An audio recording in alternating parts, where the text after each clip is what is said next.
যে সমাগত আসাম বিধানসভা নির্বাচন হাতে গোনা দিন কয়েকের মাত্র অপেক্ষা, কি বলবেন? রাজ্যে মুখ্যমন্ত্রী হিসেবে কাকে দেখতে চাইবেন, কি বলবেন এবং কেনই বা দেখতে চাইবেন? মুখ্যমন্ত্রী হিসেবে আমরা হেমন্ত বিশ্ব শর্মাকে আবার দেখতে চাই।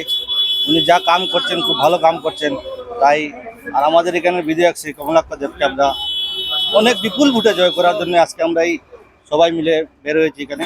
তাই এখানে আমাদের জেলা পঞ্চায়েত আছে। এক কথা বলতে গেলে আপনাদেরকে দেখে সম্ভবত মনে হচ্ছে আপনারা বিজেপির কর্মকর্তাই সম্ভবত। হ্যাঁ, আমার কর্ম, আমি বুথ প্রেসিডেন্ট, এই বুথের বুথ প্রেসিডেন্ট আমি। আর এখানে আছেন আমাদের লক্ষ্মীপুর জিপির সভাপতি আছেন, ওনার মেম্বার আছেন, সবাই আছেন এখানে। নির্বাচন তো এই যে নির্বাচনটা, এটা হলো আমাদের মাটি বাঁচাও, ধর্ম বাঁচাও, এই বাঁচাও, সব ধরনের।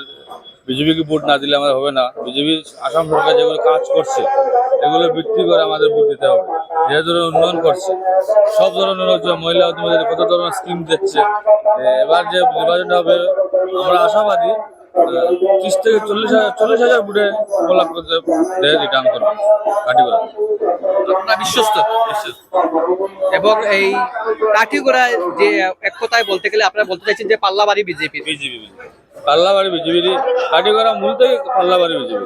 কাঠিগোড়ায় একটা যে উল্লেখযোগ্য বিষয় যে যিনি কংগ্রেসের পদপ্রার্থী, যিনি অমরচাঁদ জৈন, তিনি কিন্তু প্রাক্তন বিজেপির বিধায়ক ছিলেন। কতটা কি কোনো ধরনের প্রভাব পড়তে পারে কি? না, আমরা মনে হচ্ছে এমন কোনো প্রভাব পড়বে না।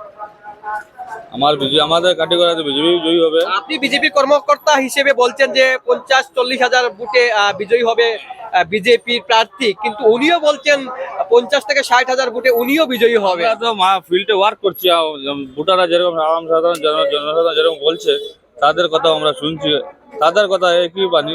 কমলাক্ষ দেবী আর কাউকে ভোট দেবেন না, ওরা বিপুল ভোটে অনেক ভোটে জিতবে। মানে কমলাক্ষ বিজয়ী হলে কি কাঠিগোড়ার উন্নতি সাধন হবে, আরো এগিয়ে যেতে পারবে? এগিয়ে যাবে, মানে 100% হবে। উনি জিততে পারলে আমাদের আরো বেশি উন্নত হবে। কাটিগড়াতে অত বেশি যে উন্নত হবে, সবাই খুশি থাকবে উনি জিতলে। আমরা চাই যে আমরা পদ্মফুল প্রতীক চিহ্নে ভোট দিয়ে বিপুল ভোটে জয়ী করবো ওনাকে। ঠিক আছে, ধন্যবাদ আপনাদেরকে।